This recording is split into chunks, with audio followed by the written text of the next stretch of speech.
Bonjour Florence. Bonjour Christophe, comment allez-vous Très ce bien, matin? en pleine forme, le bar de l'économie, donc je l'ai dit il y a quelques instants avec Jacqueline Eustache-Bregnaud, Plein de sujets. mais aussi une autre invitée qui est en face Bien de sûr. moi. Anne Gobin, directeur général de l'association Arpège. On va parler avec elle de logement étudiants et chercheurs et jeunes. Nous allons parler Actif. politique, économie, Bien sûr. et l'actualité sociale, Et beaucoup d'actualités. environnementale. Beaucoup d'actualités, effectivement. C'est la folie en ce moment. C'est de la folie. Mais bon, il faut garder bien évidemment espoir pour les prochaines années. La matinale, c'est fini, donc maintenant place au bar de l'économie. Voici le petit indicatif.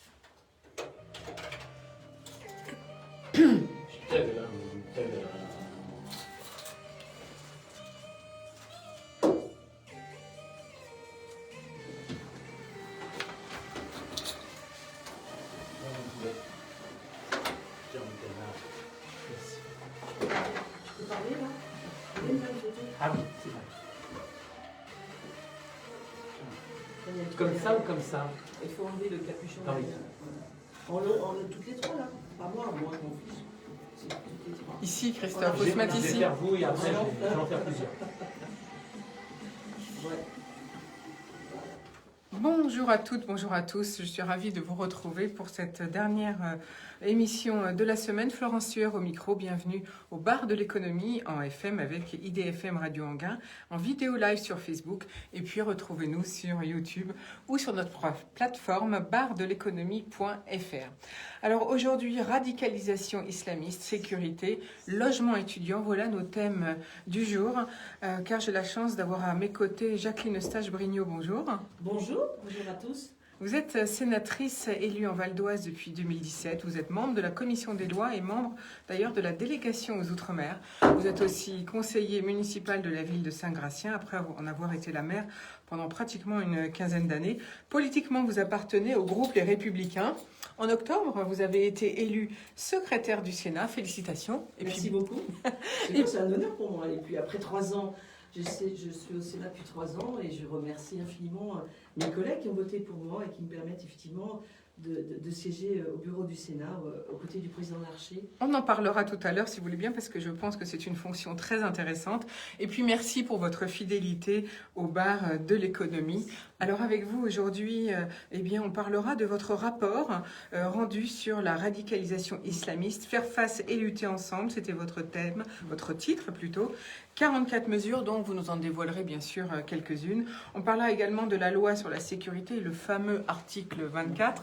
On peut aussi parler de la police, on peut parler de vidéosurveillance et de séparatisme. Et puis à nos côtés, Anne Gobin, bonjour. Bonjour Florence, bonjour à tous. Vous êtes directeur général de l'association Arpège, association des résidences pour étudiants et jeunes. Ce sont des résidences universitaires, jeunes actifs ou pour des chercheurs, sous 3 marques, University, Prologue et Axiome. Donc on connaîtra tous les détails avec vous tout à l'heure. Mais tout de suite, si vous voulez bien, les infos du jour. Et là, cette fois, j'ai envie de vous interpeller sur une vidéo insoutenable de l'association Protection Animale L214 que tout le monde connaît. Elle dénonce cette fois un élevage de porcs qui fournit la marque la plus achetée des Français, Erta, qui pourtant dans ses pubs vante le respect de l'environnement et du bien-être animal. Dans cet immense élevage de l'Allier, 3 fois plus grand qu'un élevage moyen français, où sont élevés 600 truies reproductrices et qui produisent 15 000 porcs charcutiers par an. On y voit des truies dans des cages trop petites, à tel point qu'elles écrasent leurs petits parce qu'elles n'ont pas la place de se coucher. Et quand elles s'effondrent, et bien évidemment, les bébés sont écrasés. On y voit des cochons malades ou blessés, des porcs entassés, parqués, sales, poussés avec des pics qui leur déchirent la peau, des cochons qui ne verront jamais le jour sauf sur le chemin de l'abattoir. On les maltraite tout comme les porcelets, bref, des éleveurs très éloignés du métier. L214 porte plainte contre l'élevage pour mauvais traitement, mais aussi contre Erta pour tromperie sur du consommateur, car cet élevage fait partie de leur filière préférence de la marque, ce qui signifie pour eux ce que l'on fait de mieux dans l'élevage des cochons selon Erta.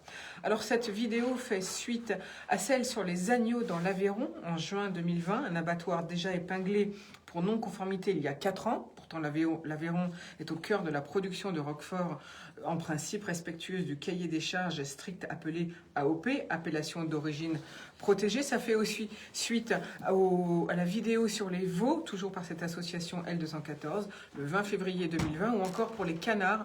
Une vidéo, je vous conseille de la regarder, c'est atroce. Une vidéo du 20 août 2020 sur un élevage de canards de production de foie gras dans un bâtiment délabré dans des cages défoncées, entassées les unes sur les autres, en train de s'effondrer. On a des canards en souffrance extrême, au milieu de cadavres en décomposition, parfois même à l'état de squelette. Au sol, on a une couche épaisse de 15 cm de merde. Je suis désolée de le dire comme cela. Il y a des asticots. Enfin, moi, je l'ai vu, je les ai toutes vues de A à Z. Je peux vous dire, après, on a envie de vomir. Bref, sur cette image, on aperçoit aussi des rats, des asticots et des mouches en grande quantité. Alors, quand on parle de risque sanitaire avec cette pandémie du Covid et puis de la maltraitance des animaux, on a envie de demander à vous, Jacqueline Eustache, qu'attend-on pour légiférer ou en tout cas faire appliquer les règles concernant ces élevages et ces abattoirs, parce qu'il y a les deux. Oui, d'abord, moi j'ai pas vu les vidéos, mais vu le descriptif que vous venez d'en faire, il y a de quoi hurler et il y a de quoi effectivement se poser des questions. Alors c'est vrai qu'Arnaud Bazin, mon collègue sénateur, s'occupe beaucoup de ce sujet de la souffrance animale et a beaucoup travaillé, il travaille beaucoup encore sur ce sujet, donc il en parlera mieux de moi. Moi je crois que le vrai sujet, c'est les moyens que l'État n'a pas, parce que je ne peux pas dire pas, n'a pas pour lutter contre ces élevages qui, effectivement, en France aujourd'hui, on ne peut pas accepter cette maltraitance. Ça ne remet pas en cause les éleveurs qui, dans la grande majorité, respectent les règles, et heureusement, parce que c'est quand même, nous sommes en France, nous ne sommes pas ailleurs. Mais je pense que nous avons un vrai déficit de moyens humains pour surveiller, regarder ce qui se passe et avoir la volonté de fermer là où c'est scandaleux. Parce que ce que vous décrivez là est purement un scandale. Et c'est là le problème. Nous avons des textes qui permettent de fermer des lieux. Voilà, vous savez, les textes sur l'hygiène, l'ARS est quelque part un outil que l'État a pour vérifier un certain nombre de choses, sauf qu'il y a personne, j'ai envie de dire. Donc, selon les territoires où il y a plus ou moins d'élevage, je pense qu'ils ne sont pas contrôlés. Je pense aussi, et je vais le dire, ça va peut-être pas plaire à tout le monde, mais que les élus locaux ont leur part à prendre aussi pour dénoncer ce qui se passe quand ça... Bon voilà, parce que c'est pas possible que dans un territoire, des lieux comme ça soient méconnus. C'est juste pas possible. Donc je pense qu'il y a un travail collectif qui doit être mis en place, que des textes existent pour faire fermer ces lieux, qu'on ne les utilise pas suffisamment. Et puis, effectivement, vous avez raison de le dire, si des textes ne suffisent pas, on pourra légiférer. Mais dans ce pays, on a tendance à beaucoup légiférer et à ne pas appliquer ce qui existe déjà. Donc déjà, premièrement, appliquons les règles et deuxièmement, donnons-nous les moyens humains pour que ce genre de lieu n'existe pas et n'existe plus. Voilà, je pense que c'est aussi une volonté de se dire les moyens humains doivent être là pour surveiller, faire fermer de manière un peu autoritaire. Certes, mais enfin, quand on écoute votre description, il y a de quoi effectivement être... peut-être même pas choqué, surtout révolté. Révolté, Vraiment. carrément. Merci Vraiment. En tout cas, Jacqueline Eustache-Brignot, pour ce commentaire. Autre info du jour, Fonds de solidarité. Le formulaire pour la période de confinement du mois de novembre est disponible depuis aujourd'hui dans l'espace particulier sur vosimpôts.gouv. La demande doit être déposée au plus tard le 31 janvier 2021. Sont éligibles les entreprises de moins de 50 salariés, sans condition de chiffre d'affaires ni de bénéfices, mais ayant débuté leur activité avant le 30 septembre 2020 et être concernés par cette mesure d'interdiction d'accueil du public, cette mesure administrative, je vous le rappelle.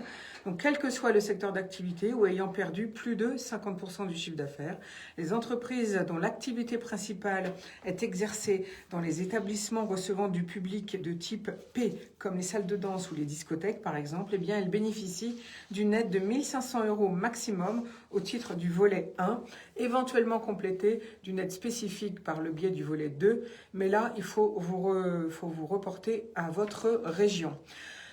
Autre information du jour, c'est une alerte d'Interpol. les organisations criminelles d'État ou privées veulent infiltrer ou perturber les chaînes d'approvisionnement en vaccins contre la Covid.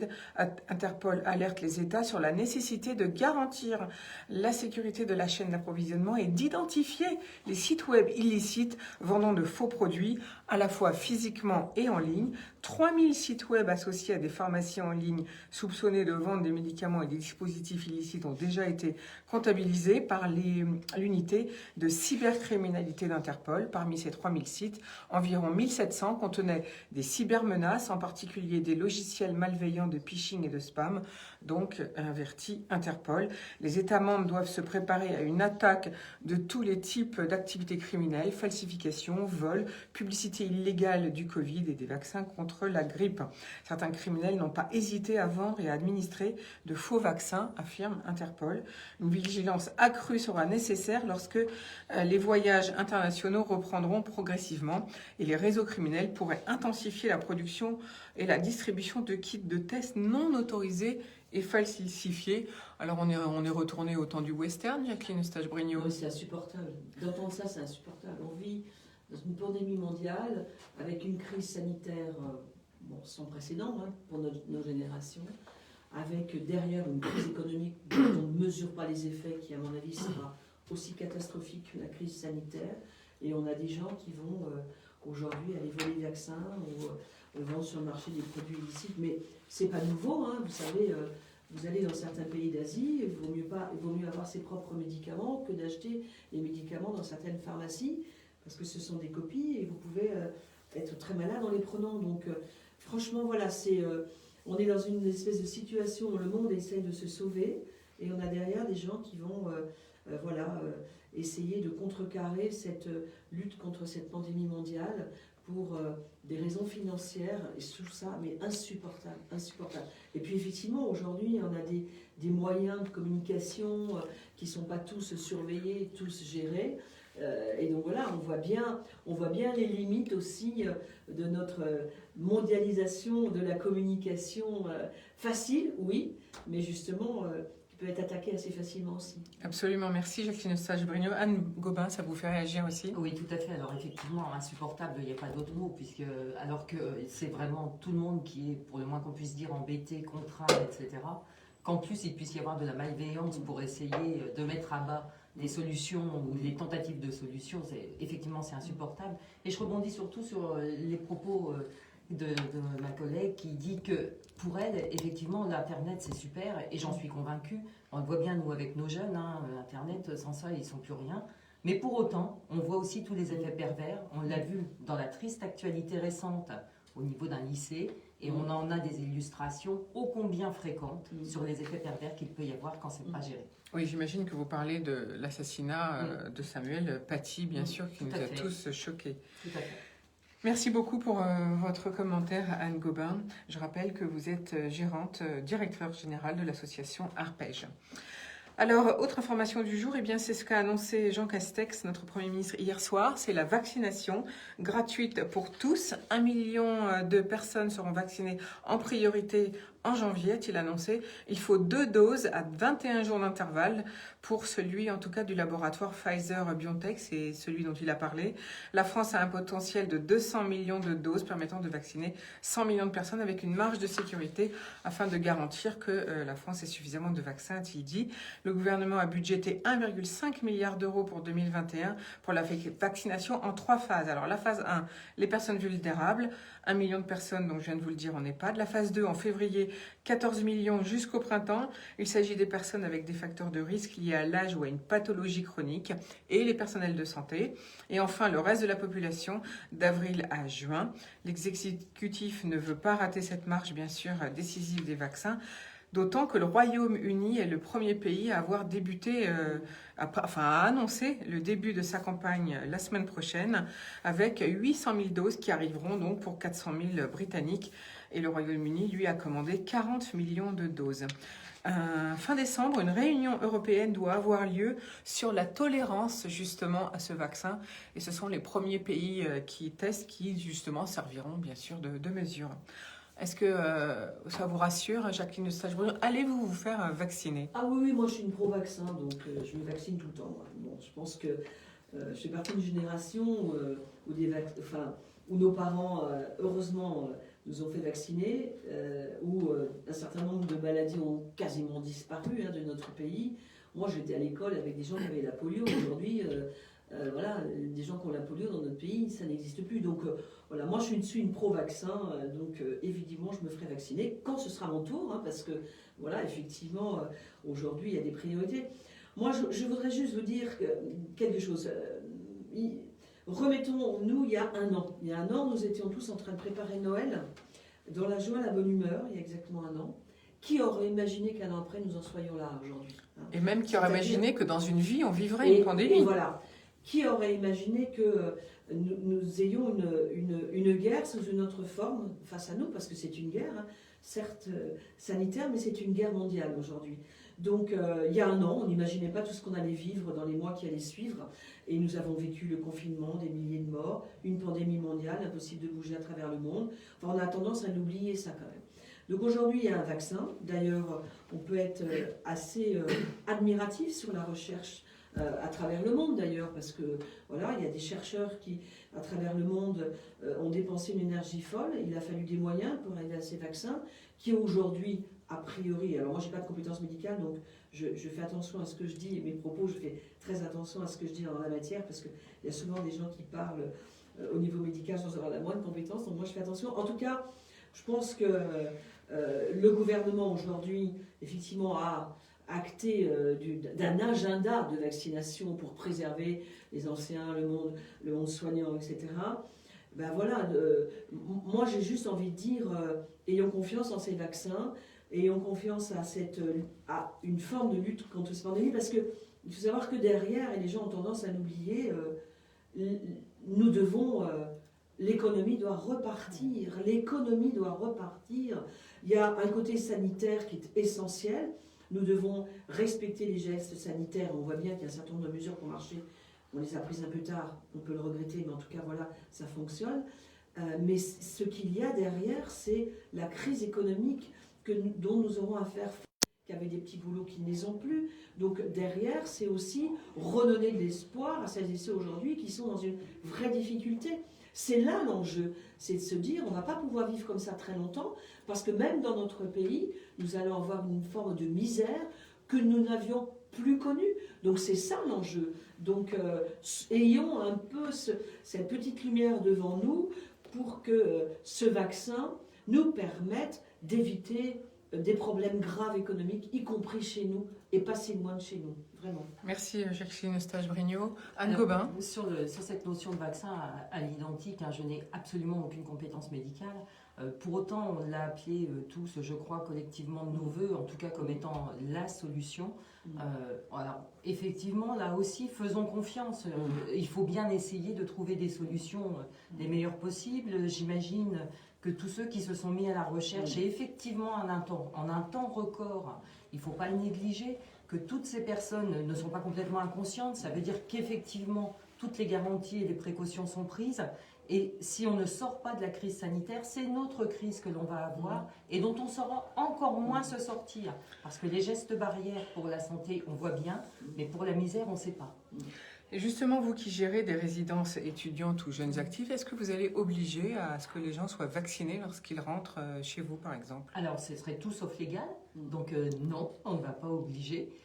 Que l'on puisse, en plus, je n'ai que des majeurs, donc qui par définition ont leur libre arbitre et décident de le faire ou de ne pas le faire.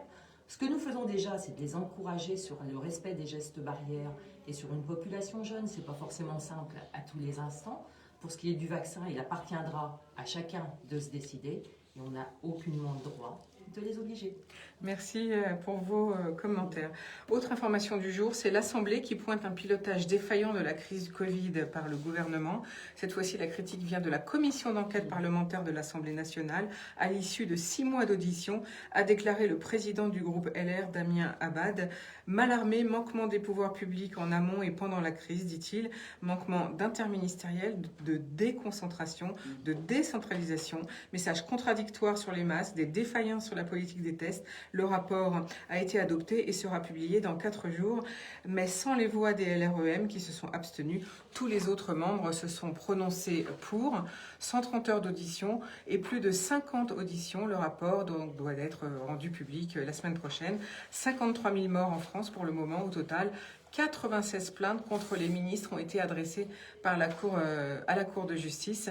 La France est au 4e rang des pays les plus touchés en Europe, relève Éric Ciotti. La moyenne dans l'Union européenne a été de 532 décès pour 1 million d'habitants et en France, on atteint 727 décès. Selon lui, la gestion même de la crise doit relever du ministère de l'Intérieur. Or, il y a eu collusion ou préempté, disons, par le ministre de la Santé, dit-il. Mais la Cour européenne des droits de l'homme a déjà jugé recevable une requête contre la France et sa gestion de la crise sanitaire. C'était un quadragénaire de Marseille qui attaquait. Et parce que, dit la Cour, il n'a pas démontré en quoi ces mesures l'ont personnellement affecté. La Cour explique qu'une personne se plaignant auprès d'elle doit produire des indices raisonnables et convaincants en ce qui le concerne personnellement pour être définie comme victime.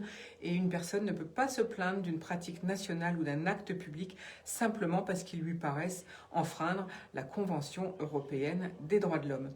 Alors, j'avais envie de vous demander, Jacqueline Eustache-Brugnot, je rappelle que vous êtes sénatrice en Val d'Oise, une gestion pour vous infantilisante ou voire inhumaine quand on a vu le confinement, par exemple, des EHPAD, ou que penser de cette gestion? Ou est-ce que vous trouvez que ça ne sert plus à rien de commenter?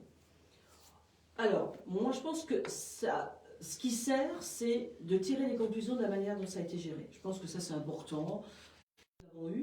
C'est que nous avons eu une multiplicité de discours. Et c'est en ça que ça a été, à mon avis, c'est ça, on peut critiquer le gouvernement à ce niveau-là. C'est-à-dire que bien évidemment, comme il y avait eu la problématique des masques au tout début, on nous a dit que le masque ne servait à rien, puis après on nous a dit que le masque était essentiel. Aujourd'hui on est obligé de le porter, nous, ici en région parisienne, on est obligé de le porter tout le temps.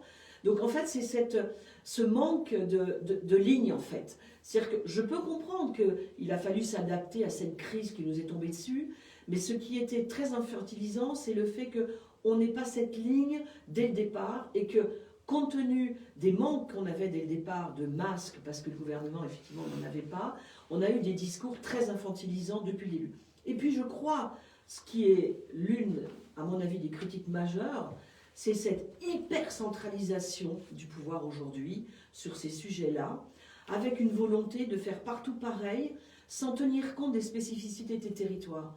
Nous sommes bien placés pour savoir que l'Île-de-France est une région qui a été la plus marquée, mais parce que nous sommes nombreux, parce que nous vivons évidemment sur des zones extrêmement denses, extrêmement peuplées, avec des populations effectivement pas toujours prêtes à comprendre ce qui se passe, voilà, c'est la réalité. On ne vit pas les mêmes choses quand on est à la campagne, isolé, avec la possibilité d'être à l'air toute la journée, que dans des zones urbaines comme les autres. Et je pense que s'il y a une critique, en tout cas majeure, à porter, à mon sens, c'est d'avoir eu cette hyper-centralisation. Et puis, ce qu'il faut le dire aussi, c'est que ça a surtout pointé la problématique de l'hôpital. Quel a été notre problème majeur? Ça a été le manque de lits en réa. Enfin, moi, je me souviens bien, le premier confinement, sur le département du Val d'Oise, qui normalement, quand tout va bien, on a 50 lits en réa dans le Val d'Oise. 57, exactement. 57 exactement. Nous avons dépassé les 200 en période de pointe du premier confinement. Donc vous imaginez, il a fallu s'adapter, tout le monde a s'adapté. Ce qui a plutôt bien fonctionné dans le Val d'Oise, il faut le dire, ce qui n'a pas été le cas partout, et je vais y revenir après, c'est le lien entre l'hôpital privé et l'hôpital public et les cliniques privées. Dans le Val d'Oise, ça a très bien marché. Il y a des régions de France où ça n'a pas marché. C'est-à-dire qu'il y a des cliniques qui étaient prêtes à accueillir des personnes en réa, l'HP n'a pas voulu. Ça, c'est juste pas normal. On doit, dans ces cas-là, avoir une gestion de crise où tous les lits sont bons à prendre. Voilà. Donc, je pense qu'il faut en tirer toutes les conclusions, y compris l'organisation des soins et de l'hôpital dans notre pays, qui aujourd'hui demande des moyens qu'elle n'a pas. Et vous voulez souligner cette fracture finalement Ah oui. administrative Ah oui, et cette privée. hypercentralisation, quoi. Et l'hypercentralisation, on la voit dans tous les domaines aujourd'hui, hein, voilà, où on veut gérer tout de la même manière, on en parlera peut-être tout à l'heure sur d'autres choses. Voilà, vous voyez, je finis parce que je ne veux pas monopoliser la parole. Sur l'ouverture des commerces, on a fermé tous les commerces. Je suis désolée, fermer tous les commerces dans des périodes hyper denses, ça avait peut-être du sens. Dans des régions peu peuplées, avec des petites boutiques qui sont, voilà, juste un petit peu le lien entre les habitants, sincèrement, ça n'avait pas de sens. Donc voilà, c'est cette hyper-centralisation, à mon avis, qu'il faut pointer dans cette crise. Vraiment. Est-ce que vous pointez finalement l'administration centrale, c'est ça que vous voulez dire? L'administration centrale, avec parfois des gens qui prennent des décisions sans savoir ce qui se passe vraiment dans nos villes et dans nos départements et dans nos régions, ça oui. Et je pense que c'est quelque chose qui aujourd'hui est un vrai problème dans beaucoup de domaines, pas que dans celui-là. Merci Jacqueline Eustache-Brignot. Anne Gobin, vous souhaitez réagir? Simplement pour dire que, indépendamment de toute notion politique, je n'envie personne d'être au gouvernement en ce moment. Qu'effectivement, la crise nous a rattrapés, la crise sanitaire nous a rattrapés, et en 4 jours, tout a changé, on n'a plus la même vie, on était rentré chez soi, enfin quelque chose d'hallucinant. Hein. Je me rappelle d'avoir pris ma voiture pour raison professionnelle, l'impression d'être seul au monde. Il n'y avait pas un véhicule. Donc on était quand même sur quelque chose qu'on n'avait jamais vu. Après, effectivement, en qualité de citoyenne lambda, il y a eu des injonctions thérapeutiques, des injonctions contradictoires, pardon, permanentes. Mais on était tellement dans l'imprévu, dans quelque chose d'inconnu, que je ne saurais pas en dire grand-chose de plus. Merci beaucoup en tout cas pour vos 2 réactions. On poursuit avec les infos du jour. Là, on change complètement de sujet si vous voulez bien. C'est Vianova qui lève 1,8 million d'euros en amorçage auprès de la RATP Capital Innovation et du Fonds européen Contrarian Venture, spécialisé dans l'énergie et la mobilité. La jeune start-up française parisienne a lancé en 2019 une plateforme de données supervisant les trajets pour faciliter la collaboration entre les villes et les opérateurs de mobilité urbaine. Les responsables municipaux peuvent donc avec ça mesurer les flux de mobilité grâce aux données récoltées. C'est une manière de mieux organiser l'espace public. La RATP a également racheté, je vous rappelle, Mappy à Sceaux Local, ex-Page Jaune. Et donc Mappy intègre ma RATP Smart System, l'incubateur. Autre information sur une entreprise française, c'est DeepSense, qui est une start-up spécialisée dans la biométrie faciale à des fins sécuritaires. Elle réalise sa première levée de fonds, 3 millions d'euros, auprès du fonds américain CIF et de Business Angel. La start-up parisienne ambitionne de se développer sur un marché de la biométrie faciale en Espagne, au Canada et au Maroc avec sa technologie de reconnaissance faciale permettant d'authentifier l'identité des utilisateurs et de détecter les tentatives de fraude en quelques fractions de secondes, ce qui intéresse bien sûr les services financiers et les banques qui traitent des données sensibles. Ce marché devrait connaître une forte croissance en Asie, aux États-Unis et en Afrique d'ici 2022, contre une progression beaucoup plus lente en Europe, due notamment au RGPD. Les spécialistes les analystes prévoient un marché de 7 milliards de dollars de revenus sur ce thème. Et DeepSense est accompagné par l'incubateur Science et Tech Agoranov, qui est donc à Paris. Autre information du jour, c'est Joe Biden, le futur président des États-Unis qui se prépare. Et il présente plusieurs personnalités chevronnées ayant servi sous Barack Obama pour venir former son gouvernement. Et donc il a nommé Anthony Blinken, futur chef de la diplomatie américaine, qui en partie a grandi à Paris et qui parle en partie français, bien sûr. John Kerry, émissaire au climat, et l'ancienne présidente de la Banque centrale, Janet Yellen, 74 ans, ancienne présidente de la Banque centrale, devrait être nommée au Trésor. C'est l'équivalent du ministère des Finances. Et puis Avril Haines, 51 ans, serait directrice du Renseignement national et Jake Sullivan, 43 ans, sera son conseiller à la sécurité nationale. L'économie américaine est à la peine avec un chômage à 6,9%, le double d'avant la pandémie. La croissance enregistrée au 3e trimestre est en baisse de 2,9% comparée au 3e trimestre 2019. Heather Brouchet, qualifiée d'économiste éminente et dont les travaux de recherche ont été centrés sur les inégalités économiques, sera membre du Conseil des conseillers économiques du président, une agence au sein de la Maison-Blanche chargée d'aider à élaborer une politique économique nationale et internationale avec comme objectif, disent-ils, ouvrir l'économie de manière responsable. Jacqueline Eustache-Brinio, est-ce que ne vous a pas paru incroyable ces élections américaines? Oui, bon, je ne commande pas le résultat parce que les Américains ont choisi leur président et il ne nous appartient pas, à nous, Français, petits Français, de remettre en cause la démocratie. Voilà. Oui, alors ces élections, elles ont été folles à deux niveaux. Avec un président qui a été battu, hein, c'est la démocratie, il a été battu, il a eu quand même un peu de mal à accepter sa défaite. Visiblement, il lui a fallu du temps, il l'a accepté. Elles ont été folles parce que aujourd'hui, moi, le président Trump, voilà, je n'ai pas à juger le président Trump. Je pense qu'il a donné à l'Amérique une image qui, pour moi, est un petit peu difficile à accepter en termes d'expression surtout. Enfin voilà, on n'a pas été habitué à ça, très sincèrement. Je pense qu'il y a dans le mandat de Trump, il avait réussi quelque chose quand même. Il faut lui accorder ça. C'est l'économie, hein, je veux dire, on voyait bien que le chômage n'avait jamais été aussi bas, enfin depuis très très longtemps, donc il avait redonné l'espoir. Le problème c'est qu'aux États-Unis, quand vous perdez votre boulot, vous perdez tout. Hein. Donc voilà, le Covid est arrivé aux États-Unis avec une manière assez étonnante de le gérer, comme si ça n'existait pas quand même au départ, hein, en disant aux gens c'est rien, on va s'en sortir. On a bien vu que ce n'est pas la réalité et qu'effectivement les populations les plus fragiles l'ont payé lourdement. Donc c'est probablement aussi ce qui explique en partie peut-être sa défaite. Hein, c'est cette gestion assez hallucinante du Covid. Aujourd'hui, bon, l'Amérique va passer à autre chose. Moi j'aurais envie de dire que j'espère qu'en tout cas les liens entre les États-Unis et la France vont redevenir un peu plus fraternels, j'ai envie de dire.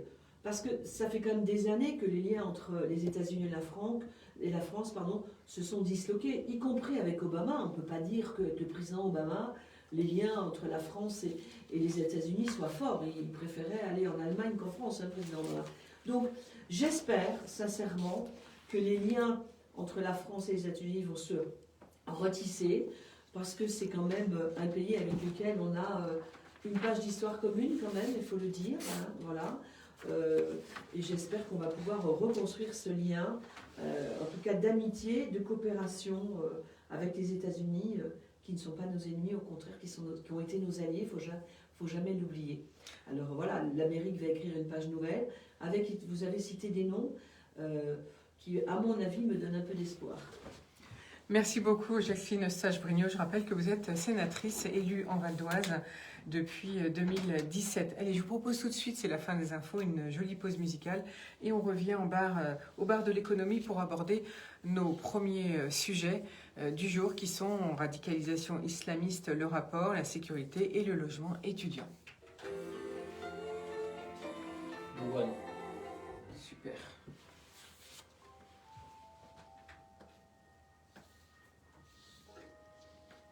Ah bah, je vais peut-être laisser du coup, comme c'est français. On va essayer. Il y a un projet de logement étudiant en Roumanie, c'est pas vous? Non, c'est pas nous. C'est qui? Nous, on en a un à Aubonne. À Aubonne. Un projet? Ouais. D'accord. Enfin, un projet qui est bien avancé. Oui, c'est bien. Qui est acté. Qui est plus capté, parce qu'il doit être sorti de terre. même. Ah, génial. Alors, deux bâtiments. Ah, d'accord, génial, c'est bien. Ouais, c'est très bien. Très bien. Parce que je sais qu'en Roumanie, l'État n'y était pas favorable. C'est hallucinant, parce qu'en Roumanie, en plus, c'est pas loin du pôle de mémoire. Je pense que l'État n'était pas très pro. Peut-être à cause des transports? Enfin, Il y a- l'État, enfin, c'est Il y a un hallucinant. vrai sujet actuellement Ah ouais. sur les agréments qui peuvent Ah être ouais. donnés C'est- ou pas, Ou pas, en voilà. matière de financement, avec une carte préférentielle, de géographie préférentielle, des justifications jusqu'au centre de la Terre sur le fait que oui, il y a besoin à tel endroit pour les jeunes ou pour les jeunes actifs.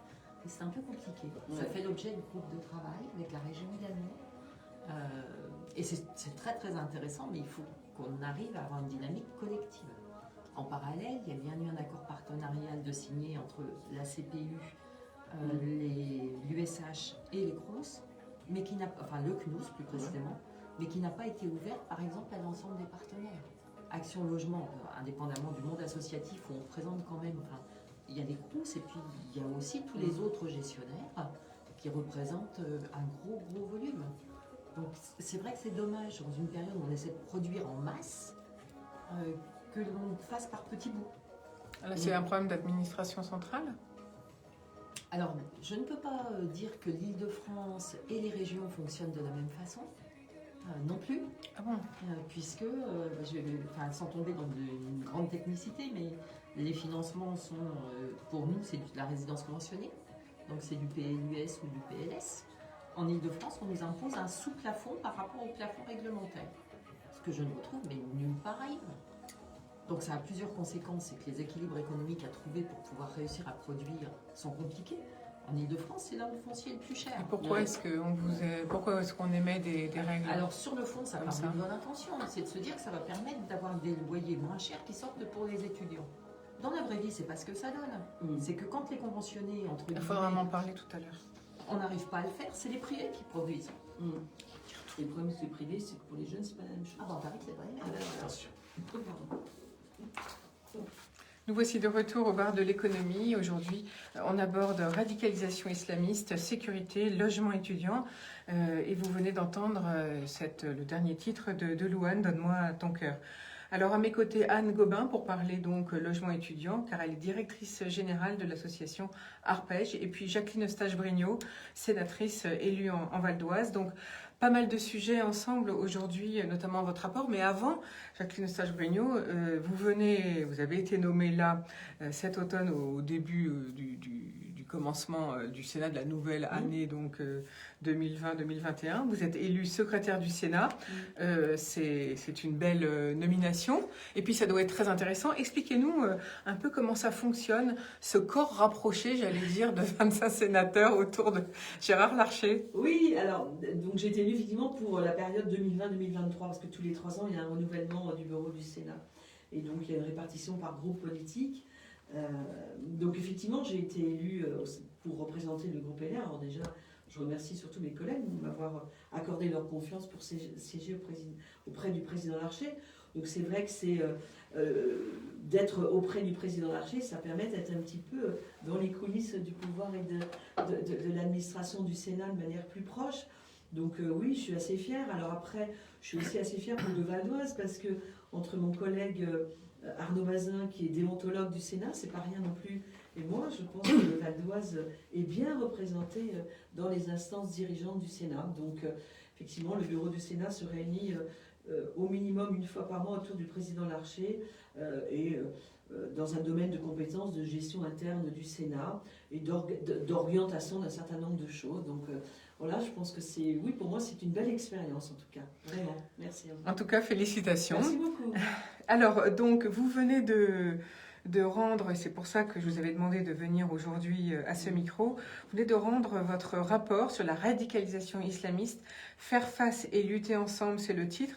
44 mesures, donc on aimerait avoir en tout cas un extrait un petit peu de votre rapport. Alors bon, vous me connaissez, hein, vous savez que ça fait des années que je parle de ce sujet, que je l'ai géré quand j'étais élue locale, parce que j'ai toujours eu, quand j'étais élue locale, un seul objectif, c'est de ne pas fracturer la ville dont j'avais la gestion, parce que je pars d'un principe que nous devons vivre les uns avec les autres et non pas les uns à côté des autres. Ça a toujours été ma ligne de conduite. Et à Saint-Gratien, j'ai eu pendant près de 10 ans à faire face à cette tentative de certains de sortir de la gestion commune et collective, j'ai envie de dire. Et quand je suis arrivée au Sénat, c'est un sujet que j'ai emmené avec moi et que j'ai fait partager, en fait, j'ai envie de dire. Et il y a à peu près un an, Bruno Retailleau, le président de notre groupe, avait échangé avec moi sur ce sujet. Et bon, les commissions d'enquête, c'est quand même quelque chose d'important et d'officiel. Et le groupe LR m'a proposé de faire ce travail de commission d'enquête l'année dernière. Alors ça a pris un peu de retard la remise de rapport parce qu'on a cessé nos travaux pendant le confinement, donc ça a été retardé un peu. En fait, l'idée, c'est que beaucoup de choses ont été dites et d'autres missions, rapports ont été faits sur le terrorisme, sur les conséquences de la chute de Daesh, enfin il y a eu tous ces sujets-là. Moi, ce que je voulais, c'était surtout montrer et démontrer que notre société française était infiltrée, vraiment c'est le mot, et qu'il y avait une petite toile d'araignée qui se tissait depuis plus d'une vingtaine d'années et qui avait comme objectif de faire sortir de la République une partie de notre population et que cette population vivait en fonction de normes religieuses et non plus sur les normes de la République. Donc donc effectivement, Bruno Retailleau m'a proposé d'être rapporteur de cette commission. Nous avons donc travaillé pendant 8 mois, moins 2 j'ai envie de dire, mais enfin 8 mois.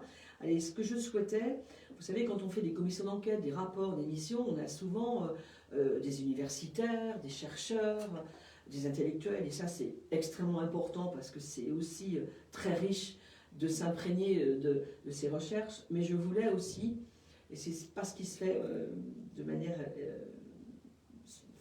c'est rarement fait, recevoir des gens de terrain, des gens qui vivent, voilà, des gens qui sont dans les associations, des gens qui sont dans des villes et dans des quartiers pour qu'ils nous fassent part de leur expérience. Et en fait, c'est la mutualisation de ces deux volets de ce sujet qui ont fait qu'effectivement, tout le monde s'accorde à dire, quelles que soient ses origines, quels que soient ses engagements politiques, que oui, il y a un vrai sujet, un vrai problème. Je pense qu'il est grand temps, mais il est grand temps. Alors le gouvernement actuel le fait. Alors je voudrais quand même juste dire 2 petites choses parce que c'est pas neutre. Quand nous avons officiellement mis en place cette commission d'enquête, à l'automne dernier, le président de la République, pour la première fois, à Mulhouse, a parlé du séparatisme. C'était juste après la mise en place de la commission d'enquête. Et lorsque nous avons remis notre rapport en juillet, pour la première fois, le Premier ministre a dit qu'une loi allait être faite. Donc je me dis que si mon travail a au moins bousculé et fait en sorte qu'il y ait une prise de conscience, ben je suis contente. C'est aujourd'hui, voilà. Vous savez, aujourd'hui, les Français comprennent que dans notre pays, il y a des gens qui vivent dans notre pays et qui nous détestent, parce que c'est le mot. Ils nous détestent au sens intellectuel du terme. C'est-à-dire qu'ils détestent que cette société offre en termes de liberté d'expression, égalité homme-femme, c'est un sujet auquel je suis attachée, liberté de conscience, et que nous sommes, il ne faut pas l'oublier, et c'est peut-être ça que certains de nos concitoyens ont oublié, dans une république indivisible, mais une république laïque. C'est que cette république laïque, elle respecte tous les cultes, mais aucun ne doit s'imposer aux autres, quels qu'ils soient. Et aujourd'hui, d'ailleurs, il y a un rapport qui est sorti, il y a des infos qui sont sorties hier, il y a 2 types d'infos sur à peu près 900 élèves qui auraient, mais il y en a plus, refusé les hommages à Samuel Paty à la rentrée de la Toussaint, mais il y a ceux qui ont refusé les hommages parce qu'ils étaient présents, et puis il y a un chiffre qu'on n'aura jamais, c'est les enfants qui ne sont pas allés à l'école ce jour-là parce que les parents ne voulaient pas qu'ils assistent à cet hommage, hein, parce que c'est une vraie...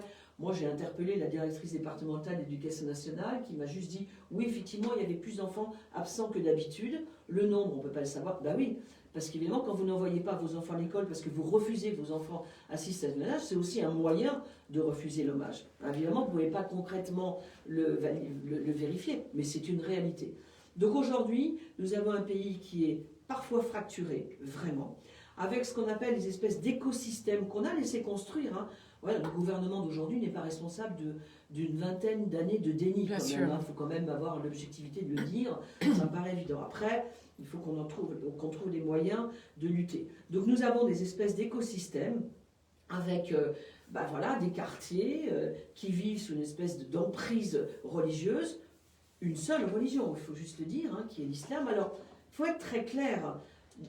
C'est pas la majorité des musulmans, bien évidemment. Nous vivons tous les uns avec les autres, avec des amis musulmans, avec une population musulmane qui vit comme vous et moi. Mais il y a une partie, une minorité, mais très ce que j'appelle agissante, hein, c'est-à-dire gesticulante, très visible, souvent poussée par des associations. Alors 3 ont été dissoutes récemment, dont Baraka City et le CCIF, et là je dis Champagne, hein, parce que le CCIF, ça a été quand même l'un des organismes, moi je sais, je les ai eus face à moi ceux-là, qui sont dans la victimisation permanente et qui n'arrêtent pas de dire, en gros, les musulmans, la France vous déteste, il faut vraiment se battre contre ça. C'est pas vrai. La France, elle déteste personne. Elle déteste juste celles et ceux qui veulent effectivement la diviser au nom de principes religieux. Et c'est un vrai sujet. Vous savez, avant-hier, le ministre Darmanin a dit qu'il y avait 76 mosquées dans le collimateur. 76 lieux de culte, oui, mais qu'il y a 2600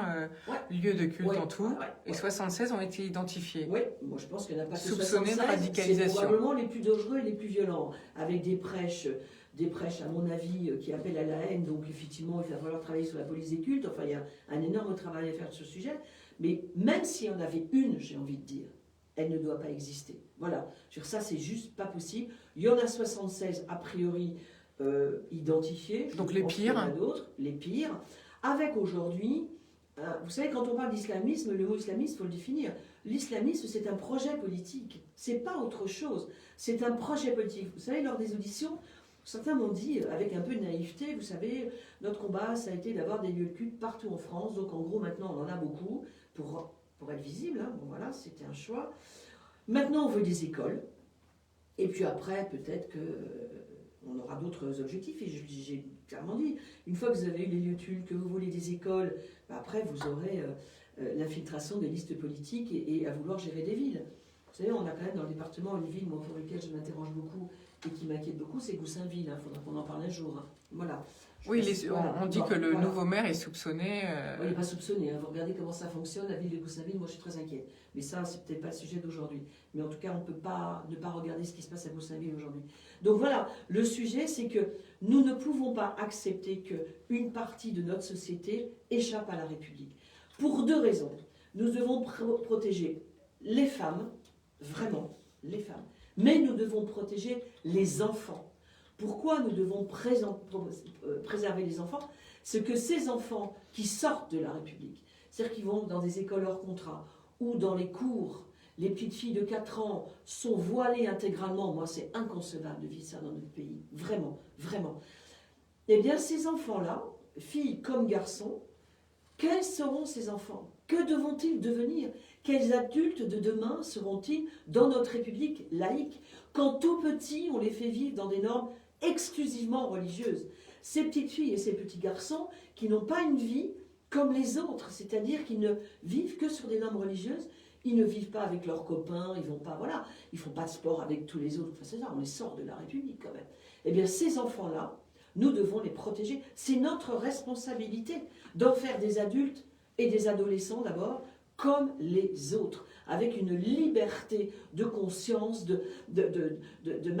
une vie comme on la conçoit pour tous les enfants de ce pays. Et vraiment, il y a ça. Et puis, il y a cette domination qui fait que la loi passe devant la foi dans notre pays. Et tout le monde doit le comprendre. Tout le monde, tout le monde, tout le monde. Puis je voudrais dire quand même, parce qu'on a tendance à l'oublier, la plupart des citoyens de ce pays sont athées dans notre pays. Ils sont athées, il faut le reconnaître. C'est un choix de chacun de croire ou de ne pas croire. Voilà, c'est juste ça. Donc il faut aussi peut-être se dire que cette influence religieuse permanente, il faut peut-être la stopper aussi, que nous avons une république laïque, que la religion c'est du privé. Voilà, on est 4 là autour de cette table. On croit, on ne croit pas, ça nous appartient. Personne ne sait, moi, si je vais dans un lieu de culte ou pas. Ça m'appartient, je ne l'impose à personne et je n'exige rien de la société au nom de la religion que j'ai ou que je n'ai pas. Et c'est très important. Moi, je le dis clairement, et le rapport le dit clairement, il est grand temps de se battre, il est grand temps de poser des choses. Oui, ça va heurter, oui, ça va bousculer, oui, certains ne seront pas contents, mais tant pis. Vous savez, la loi 1905, quand elle a été imposée aux catholiques, ils n'étaient pas ravis d'enlever les croix de partout et de leur dire vous rentrez chez vous, là c'est la République, là c'est la religion. Mais ils l'ont accepté, Et bien c'est la même chose pour la religion musulmane. Elle doit accepter que nous sommes dans un état laïque où une religion ne s'impose pas dans notre mode de vie au quotidien. Alors vous l'avez dit, c'est une minorité parmi les musulmans. Le président vient de prononcer le mot séparatisme pour la première fois. C'est déjà quelque chose de gagné, malgré le fait qu'on a entendu les propos du ministre de l'Intérieur, Gérald Darmanin, c'était hier, seulement 66 personnes radicalisées expulsées sur les 231 personnes identifiées. À la limite, on a envie de dire, pourquoi ne sont-ils pas reconduits à la frontière pour ceux qui ne sont pas, évidemment, français? Alors, c'est un sujet diplomatique et c'est un sujet de volonté politique. Je ne vais pas faire un cours sur ça, mais vous savez que pour expulser quelqu'un, il faut que le pays d'origine accepte de le reprendre, c'est-à-dire qu'il faut qu'il délivre un laissez-passer consulaire. C'est-à-dire que si un pays ne veut pas le reprendre, il ne le reprend pas. Bon. Là, aujourd'hui, on a vu que sur les 214, il y a un mois, il y en avait 14 qui étaient repartis. Là, il y en a une soixantaine, j'ai lu. Il y en a une cinquantaine qui sont en centre de rétention administrative, donc en cours éventuellement. Et puis d'autres pour lesquels les pays, pour l'instant, parce qu'il faut que les pays acceptent de reconnaître l'identité, l'origine, enfin, c'est extrêmement compliqué. Mais enfin, moi, j'ai envie de dire, les pays qui refusent de les reprendre, ben, on a des accords avec eux. On travaille avec ces pays. Comment peut-on accepter que la Tunisie, l'Algérie, le Maroc ne reprennent pas ces ressortissants? Bah, écoutez, nous, c'est clair. Alors, je sais que quand je dis ça, je heurte beaucoup. Bah, nous, en face, on va dire, on va stopper les visas, bah, voilà, et on va vous faire aussi cette menace-là. Enfin, je veux dire, des gens me disent, c'est excessif ce que tu dis, mais c'est un peu facile, si vous voulez, de tout vouloir et rien donner. Je pense que c'est une volonté politique, avec tous ces pays, de dire, c'est du donnant-donnant. Vous savez, il y a des aides européennes qui sont données aujourd'hui à tous ces pays-là de manière importante. Il y a une coopération avec ces pays-là. Eh bien, à un moment, il faut avoir une ligne de dire à ces pays, on ne peut plus... C'est la même chose en termes d'immigration illégale. Parce que là, ces 200-là, ce sont ceux qu'on veut expulser pour voilà, radicalisation, etc. Mais pour le coup, d'une manière générale, on ne peut pas dire... enfin, on ne peut pas accepter que ces pays soient « je veux tout et je ne donne rien ». Donc c'est une volonté diplomatique, politique de ligne, de faire noter, certes, mais que les pays d'origine doivent comprendre. Voilà, on ne peut pas continuer comme ça, ce n'est pas possible. Moi j'ai travaillé sur le sujet il y a 2 ans, je suis allée à Bruxelles sur ce sujet. L'Allemagne arrive mieux à faire repartir les Marocains d'Allemagne que nous, la France. Alors quand même, on a quand même juste un lien un peu plus fort avec le Maroc. Que voilà. Alors on a certes des accords anciens, etc. Mais remettons sur la table tout ce qui nous aide sur ces accords internationaux, binationaux qui ont été écrits il y a 50 ans, qui n'ont plus de sens, et puis ben, on y arrivera. Et il n'y a pas le choix. Jacqueline Eustache-Brinio, vous parlez donc de séparatisme, de violence, et puis aussi pour certains, donc même ça touche même ce qu'on appelle les mineurs isolés, qui sont extrêmement violents et qui font croire qu'ils ont moins de 18 ans, ce qui est complètement faux. Le Val-d'Oise est extrêmement touché par les mineurs isolés. 50% des cambriolages aujourd'hui dans le Val-d'Oise commis par les mineurs isolés. Enfin, juste un petit chiffre qu'il faut connaître. D'une grande violence. Bon, d'abord, on ne sait pas s'ils sont mineurs, ils sont majeurs. Il va falloir peut-être qu'on écrive les choses clairement pour pouvoir identifier qu'ils sont mineurs. Ils sont entre les mains de réseaux et de passeurs qui sont quand même... Enfin, franchement... Vous savez, regardez pendant le confinement. Les mineurs isolés, on ne les a plus vus. Donc, ils étaient cachés chez des gens. Enfin, clairement, il y avait bien des complices de ça. On ne les a pas vus pendant le confinement. Hop, fin du confinement, ils sont tous ressortis. Enfin, aujourd'hui, des chiffres sur la prise en charge déjà financière des mineurs isolés, ça coûte quand même au département des millions d'euros. Et puis... Aujourd'hui, ils sont à l'origine de beaucoup de délits. Voilà. Donc à un moment, pareil, il va bien falloir qu'on travaille sur ce sujet de manière très étroite avec les pays d'origine. Alors poursuivons sur votre rapport, parce que ce qui est intéressant, comme vous l'avez dit, c'est le fait d'avoir interviewé des personnes du terrain.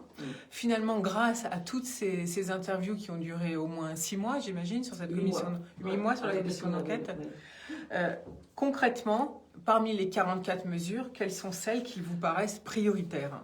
Alors d'abord, il y a un sujet important, c'est le financement d'associations.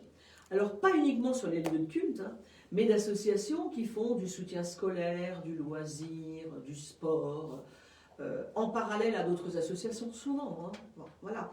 Donc je pense qu'aujourd'hui, il va falloir écrire des choses très claires sur le financement. C'est-à-dire qu'on ne peut pas continuer à financer des associations qui vont à l'encontre de la République. Et il y en a. Les pseudo-associations qui font du soutien scolaire, avec des gens qui n'ont pas spécialement, pour lesquels on ne vérifie même pas les compétences. Est-ce que le financement peut également provenir d'États qui veulent finalement déstabiliser la France? Alors, il y a des financements étrangers. Il y a des financements étrangers, bien sûr. On en connaît, des pays qui, d'ailleurs j'en parlerai après, qui financent. Là, c'est pareil.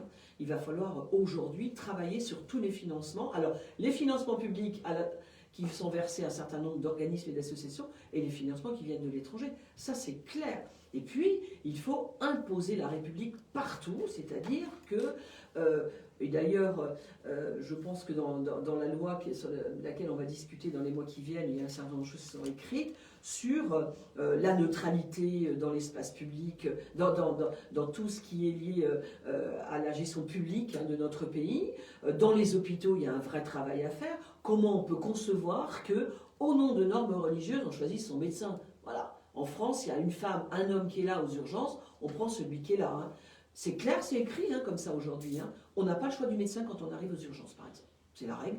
Alors, je ne sais pas, vous êtes déjà à l'hôpital, vous n'avez pas posé la question de savoir si c'est un homme ou une femme, on est soigné. Il y a tout ça qu'il faut remettre en cause. Tout ça. Et puis, il faut aussi qu'on ait un espèce de numéro, mais a priori, l'État va le reprendre, un numéro national d'identification de tous les enfants pour éviter que des enfants échappent au système scolaire. Parce qu'on a aussi ça, les enfants qui échappent au système scolaire, dont on n'a pas obligatoirement la visibilité sur son parcours scolaire. Ça, c'est extrêmement important. Voilà. Et puis, il faut se donner les clés pour surveiller les écoles hors contrat, clairement, de manière... Parce qu'aujourd'hui, on a aussi dans notre pays cette espèce de façon de fonctionner où l'éducation nationale travaille de son côté, les services fiscaux travaillent de leur côté, l'urbanisme lié au problème de sécurité travaille de leur côté. Moi, je pense qu'il faut que tous ces gens travaillent ensemble pour pouvoir fermer des lieux avec un espèce de rapport commun qui montre que sur certaines... Voilà, qu'il y a globalement des choses qui ne fonctionnent pas et des règles qui ne sont pas respectées. Après, vous savez, cette loi sur laquelle nous allons discuter, qui reprendra peut-être une partie de mes propositions, elle ne va pas tout régler. Elle ne réglera pas tout. Elle va donner des clés pour fermer des lieux, pour réécrire ce que j'appelle souvent réarmer la République, mais il faut une volonté politique claire, il faut que les citoyens et les élus se l'approprient. Parce que vous savez, il y a quand même un certain nombre de choses qui existent dans les villes avec la complicité des élus, clairement. Ah ben clairement, ça je le dis, alors ça ne fait pas plaisir à tout le monde, mais comme il y en a à droite comme à gauche, je peux être très à l'aise pour le dire. Voilà, la complicité des élus, elle est là. C'est-à-dire qu'il y a des élus qui n'ont pas vu les choses venir parce qu'ils ne connaissaient pas aussi le mode de fonctionnement de certains, parce que certains sont très malins pour obtenir des choses sans expliquer pourquoi ils veulent les obtenir.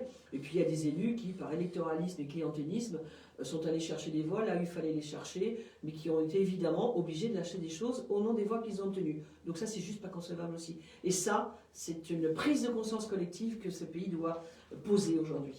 Alors, vous dites quelque chose de très juste, c'est que la loi ne règle pas tout, mais finalement... Comment imposer la République? Est-ce que c'est l'éducateur, à la limite j'allais dire les enseignants, qui devraient... Finalement, on voit dans certains pays où on oblige tout le monde à se lever, comme on faisait il y a 50 ou 60 ans dans les classes, et même sur les quais de gare, il y a des chants nationaux, l'hymne national qui est donc joué tout le temps. Est-ce qu'on doit en venir à des mesures de ce type, réobliger les élèves à se lever en classe, par exemple dire bonjour à la maîtresse ou au maître, peut-être dire un texte? Est-ce que des mesures comme ça permettraient d'imposer la République pour vous? Alors, d'abord, je voudrais juste dire, il y a encore des classes où les enfants se lèvent, parce que moi, quand j'étais maire, il y a encore 3 ans ou 4 ans, quand j'allais dans les classes, il y a dans certaines classes des enfants qui se lèvent parce que l'enseignant fait lever. Alors, donc je me dis, ça existe encore, ça existe encore. Je crois qu'il faut, dans notre pays, avoir une ligne de conduite. L'éducation nationale et le monde sportif sont des lieux où on doit imposer les choses et clairement lutter. Parce que, quel est le socle commun de la plupart des enfants? C'est l'école et le sport. Et on voit bien que le sport, il y a tout à faire, parce que c'est pas avec la ministre des Sports qu'on a aujourd'hui qu'on va y arriver, mais comme maintenant elle est sous la responsabilité de Blanquer, je pense qu'elle va être obligée de suivre la ligne, parce que franchement, elle a des propos sur le sujet qui sont pratiquement irresponsables. Mais bon. Donc du coup, aujourd'hui, oui, parce qu'elle est pour le sport inclusif. Donc quand elle parle du sport inclusif, elle met sur le même plan les handicapés, les seniors et les communautaristes. Donc si vous voulez, ça ne nous donne pas beaucoup d'espoir. Donc, quand on l'a entendu au Sénat en juin dernier, on était hallucinés par cette audition. Donc je pense que c'est peut-être aussi pour ça que maintenant elle est sous la responsabilité de Blanquer, ça lui permet de peut-être réfléchir un petit peu plus. Je le dis parce que c'était hallucinant. Et donc l'éducation nationale aujourd'hui, c'est un des piliers. On voit bien que l'éducation nationale, si nous n'aidons pas les enseignants à lutter, ils ne peuvent pas le faire tout seuls. Et là, il y a un vrai sujet, c'est-à-dire que, très sincèrement, la hiérarchie au niveau de l'éducation nationale est quand même dans le pas de vague et dans on met tout sur la table et on se tait. Voilà. Je pense que les ministres c'est vrai pour beaucoup de sujets d'ailleurs. Ah ben oui, hélas, c'est aussi pour ça qu'on en est là. On ne peut pas laisser les enseignants seuls gérer ce problème. Parce que les revendications religieuses dans des écoles sont quand même importantes. Et puis l'exemple de Samuel Paty fait peur. Alors voilà, c'est là que je voulais en venir. Quand vous regardez ce qui s'est passé pour Samuel Paty, moi je l'ai dit 8 jours après, C'était la chronique d'une mort annoncée. C'était écrit quelque part qu'il allait se passer quelque chose. Quand on voit ce qui s'est passé dans la mosquée de Pantin, relayé par la mosquée de Pantin, un imam cinglé que tout le monde connaissait, hein, tout le monde savait, voilà. Relayé par ça, relayé par des parents qui disaient on va avoir sa tête, on va avoir sa peau, il faut qu'il... Enfin, et que l'éducation nationale a envoyé un médiateur de la laïcité, etc., en lui disant faites attention, etc., on voit bien qu'il a... Je ne parle pas de la responsable de l'établissement qui a tout fait pour... voilà. Mais ne pas se rendre compte que ce qui était en train de s'écrire pouvait mener à ça, parce que vous savez, des cinglés, il y en a, hein. Ben, la preuve, c'est ce qui s'est passé, qui écoutent et qui s'approprient ces discours-là, et qui se prennent pour, moi je vais gérer, moi je suis celui qui va bien réécrire tout ça, il y en a autour de nous, c'est ce qui s'est passé. Samuel Paty est ce qu'on n'aurait jamais dû connaître, jamais. L'institution aurait dû comprendre que ce qui se passait était grave, et puis ne pas surveiller les abords du collège. Quand les parents, et quand certains disaient, on va y aller, on va manifester, on va exiger, et on l'a laissé tout seul sur l'espace public, sans surveillance. C'est insupportable. C'est insupportable ce qui s'est passé là. Mais on ne peut pas. Le sujet que vous traitez, ce fameux sujet donc sur la radicalisation, ça influe même sur l'économie. On voit bien que les chefs d'entreprise, le premier objectif, c'est je veux des salariés qui aient un savoir-vivre. On voit bien que ça va jusqu'au bout de notre société. Bien sûr, bien sûr. Et on voit bien que la RATP, par exemple, a travaillé beaucoup sur ce sujet. Pourquoi la RATP a travaillé beaucoup? C'est que sur les attentats 2015, il y en avait un de chez eux. Donc ils se sont dit, oh là là. Donc moi je les ai auditionnés, la RATP. La RATP travaille beaucoup, beaucoup là-dessus. Hein. Bon voilà, parce que y a des chauffeurs qui avaient des comportements qui étaient tout à fait anormaux. Moi je suis désolée, est-ce qu'on peut concevoir quand une entreprise qui est financée par de l'argent public, par l'État, on peut avoir des lieux de prière dans l'entreprise? Non, la prière c'est du privé. Aucune entreprise ne devrait accepter ça. D'abord, c'est pas prier 5 fois par jour, je suis pas sûre que ce soit compatible avec notre rythme de travail, d'accord? Et du coup, voilà, on ne peut pas imposer ça. On ne peut pas imposer ça dans des vestiaires de foot non plus. Voilà, moi je fais partie d'une génération où on a tous eu des copains de toute religion. Et je n'ai jamais vu mes copains musulmans prier ou mes copines musulmanes prier, moi. Jamais, jamais. Donc voilà, aujourd'hui, c'est quelque chose, c'est pour ça que je vous dis qu'une loi ne suffira pas. C'est-à-dire que tout le monde doit s'y mettre. Tout le monde, tout le monde, tout le monde. Parce que l'objectif, c'est de vivre, et je le redis, c'est ce que je disais au début, non pas les uns à côté des autres, mais les uns avec les autres. Effectivement, hein, on peut se dire, comme à l'anglo-saxonne, tout ça, ça ne me concerne pas, et ils peuvent vivre comme ils veulent, je m'en fiche. Sauf que ce n'est pas notre conception de notre République indivisible. Voilà, ça, ce n'est pas notre conception. Nous vivons les uns avec les autres, et pas à côté des autres. Donc ou maintenant, en face, ce qui est encore pire. Donc maintenant, on attend, suite aux 44 mesures que vous proposez, on attend le discours du président de la République. La loi qui va, qu'on a déjà, parce qu'on l'a reçue au Sénat, on a commencé à y travailler, qui va être présentée au Conseil des ministres le 9 décembre, qui va donc passer à l'Assemblée dans la suite des navettes parlementaires et qui arrivera au Sénat en début d'année, ou je ne sais pas exactement, parce que je pense que le gouvernement veut... Enfin non, je ne sais pas que je pense, je sais que le gouvernement veut que l'essentiel des mesures qui sont dans cette loi soient applicables avant l'été. Avant l'été, carrément. En tout cas pour la rentrée, pour un certain nombre de choses. Pour mettre en place de nouvelles mesures pour la rentrée, en fait, que ce soit opérationnel rapidement. Merci Jacqueline Eustache-Brignot. Alors, autre sujet un peu plus rapidement sur lequel je souhaitais avoir votre avis, c'est cette fameuse loi sur la sécurité avec le fameux article 24 dont on a beaucoup entendu parler. Mais finalement, ça, même si on est d'accord, pas d'accord, peu importe, j'allais dire, ce qui interpelle malgré tout, c'est finalement la police, l'utilisation de vidéosurveillance, oui ou non, est-ce qu'ils doivent être armés, oui ou non. Finalement, on s'interroge aussi sur la formation de la police, sur sa protection, parce que quand même, avec ce qui s'est passé entre les Gilets jaunes et maintenant, dans les reportages, on voit par moments que la police, ok, elle malmène, on a vu ça il y a quelques jours là, ça arrive aussi, mais elle est surtout très malmenée également. Oui, la police fait face à une violence, mais la police, elle fait face à une violence, parce que notre société est violente, on tape sur les élus, on tape sur les enseignants et on tape sur la police. C'est la réalité de notre société aujourd'hui, quand même. Quelque chose qu'on n'imaginait pas. Moi, je pense que la police, aujourd'hui, elle fait face à une violence surdimensionnée et avec des actes répétés. C'est vrai que depuis les Gilets jaunes, elle a dû faire face aux manifestations liées aux grèves, là, aux manifestations encore récemment. Et donc, d'abord, ils sont épuisés. Sincèrement, ils sont épuisés. En plus, le gouvernement a voulu recruter rapidement des effectifs sans probablement leur donner une formation suffisante.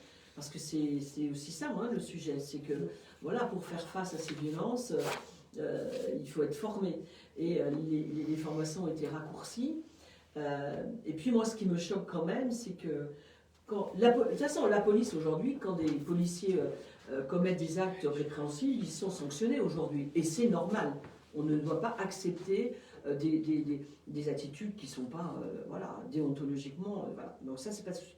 Mais enfin, on voit quand même énormément de policiers attaqués, énormément de policiers menacés. Souvenez-vous quand même de Magnanville, hein, un couple de policiers assassinés chez eux dans leur petite enfance. Hein, je pense qu'on ne peut pas nous l'oublier. Donc on voit bien aujourd'hui, quand il y a des émeutes, des tirs de mortier sur la police, enfin il faut quand même juste regarder qu'ils jonglent dans les mortiers aujourd'hui, les policiers dans certaines banlieues. Hein. Donc on ne le dit pas, mais c'est une réalité. Donc il y a tout ce contexte qui fait que ils sont épuisés, peut-être pas suffisamment formés. Et voilà, alors sur cet article 24, moi je pense qu'on a un objectif, c'est d'assurer la sécurité de nos policiers. Parce que, et on en revient à ce que disait Madame tout à l'heure, les réseaux sociaux, Internet font qu'on peut vous menacer. Moi je sais de quoi je parle, hein, j'étais menacée de tout sur les réseaux sociaux. Alors, tout n'aboutit pas effectivement à un acte, un geste, mais enfin il faut juste le vivre quand même. Hein. Voilà. En plus avec souvent sur les réseaux des faux comptes, des faux noms, vous retrouvez personne, etc. Et là les policiers, juste il faut les protéger de ça. Parce qu'il faut juste savoir qu'ils sont aussi des familles, des femmes, des époux, des épouses, des enfants qui vivent ce contexte-là en permanence. Donc je pense que d'une manière générale, de toute façon les Français soutiennent la police, hein, voilà. Et que nous devons soutenir ce police, que cet article 24 qui fait l'objet de contestation est peut-être mal rédigé, mais on est dans le temps parlementaire aujourd'hui. Je voudrais juste rappeler, voilà, rapidement, ce texte il est passé à l'Assemblée. Il est au Sénat depuis une semaine et demie. 2 parlementaires au Sénat, M. Daubresse et Loïc Hervé, sont les 2 sénateurs qui vont travailler et présenter le sujet au Sénat dans les semaines qui viennent. Donc on est dans le temps parlementaire. Le Sénat va y apporter sa part. Est-ce qu'il faut laisser cet article, il faut le rédiger, en rédiger un autre? C'est le travail parlementaire qui se fait là. Ensuite, il sera voté au Sénat. Ensuite, il y a une commission mixte paritaire où des sénateurs et des députés vont se voir sur la version finale. Et on verra, dans le temps parlementaire, comment ce texte sera finalement adopté par le Sénat et l'Assemblée. Donc ne précipitons pas les choses, on est dans le temps parlementaire. Ce que vous voulez dire, c'est qu'il n'y a pas d'obligation ni de besoin forcément. On ne doit pas, le gouvernement... Faire une commission exceptionnelle, pourquoi le gouvernement a proposé... C'est juste remettre en cause le Parlement, donc stop, quand on est dans un pays, on remet en cause le Parlement aujourd'hui. On légifère aujourd'hui. Il y a un texte qui est passé dans un des 2, parce que je vous rappelle qu'il y a le bicamérisme, ça part au Sénat et ça reviendra dans le cadre logique parlementaire. Peut-être que le ministre de l'Intérieur était fatigué quand il a dit ce jour-là. Oui, non, mais je pense que le ministre a surtout dit ce que le président lui avait dit.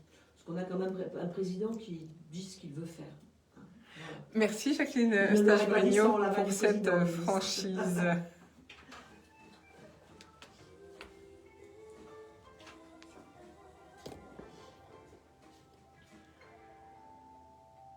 Voilà, au bar de l'économie, on aborde notre 3e sujet du jour. Hein. Les 2 premiers, je vous rappelle, c'était radicalisation islamiste et sécurité avec la sénatrice Jacqueline Eustache-Brinio et les 44 mesures rendues dans le rapport qui a été présenté là au mois de juillet et dont une loi devrait sortir d'ici l'automne, en tout cas 2021, pour être appliquée en tout cas.